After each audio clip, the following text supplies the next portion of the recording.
Okay, what I'm doing today is kind of doing some of the stuff I need to do, on this thing. Getting ready to take the radiator out because the radiator and the whole cooling system, as a matter of fact, has a lot of rust. I'm really hoping that it's not going to end up being too much rust. I'm going to have to get a flush or something to break down the rust in the hole, because the block everything, I'm sure. I already have taken off the top radiator hose just to kind of assess the situation, and it's pretty bad. So here we go, I guess. I'm going to try to take all this off without taking the radiator fan, so I guess we'll see. As you can see down in that is the top radiator hose that goes down to the thermostat, and it is nasty. This down in here isn't quite so bad, but the radiator inside is pretty gross. I don't have a light to show you. This is a pretty big radiator, but I'm going to try to do it without removing this fan. The water pump was supposed to have been changed not too long before the guy across the street got it, and it moves really easy, noise-free. But to remove the fan, you have to remove this nut down here, which can be a real pain, especially if you don't have the right equipment, which I do not. So, yeah, we're going to have to... I also have to cut these annoying little black clips. You can see one down there and you can see one here. They go all the way through the radiator to hold on the transmission cooler. So they go through. It goes through the radiator, the condenser, or the cooler for the AC, however you want to call it, and then the transmission cooler. It goes through all three.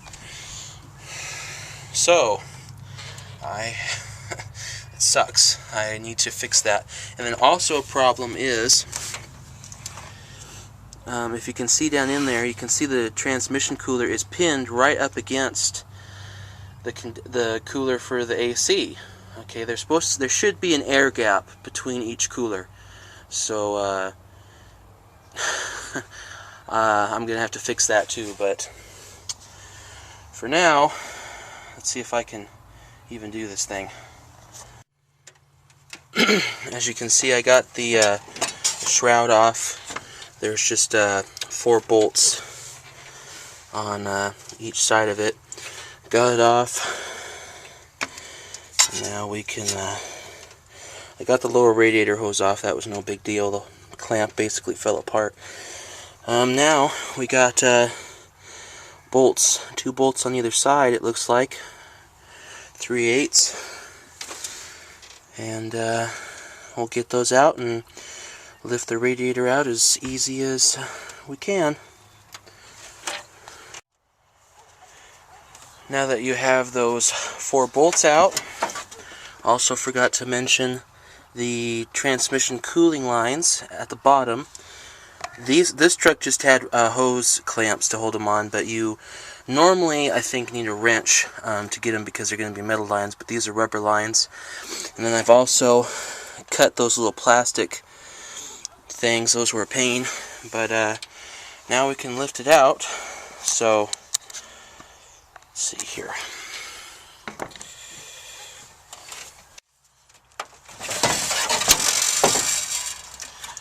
Oh boy, might be a big guy, but this is a big radiator. Oh, and it's getting hung up on stuff.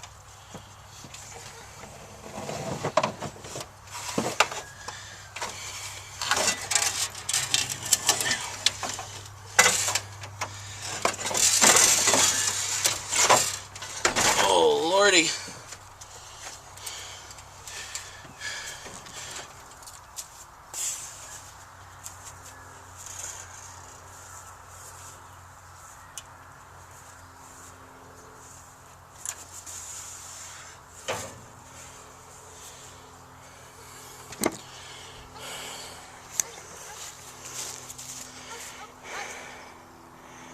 And there's the radiator for an 85 F250 6.9 diesel. As I said, These are the cooling lines that I'm gonna have to take off, and look at that, all up in there, all up in there.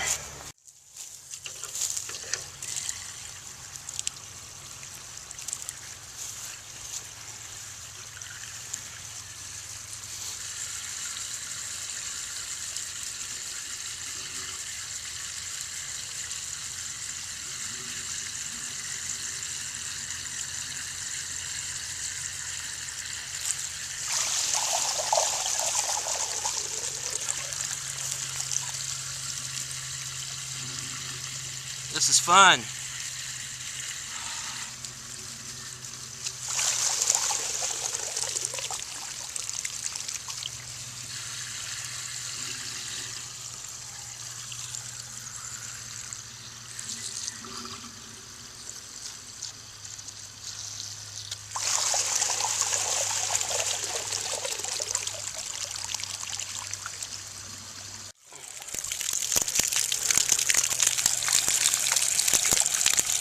Boy howdy.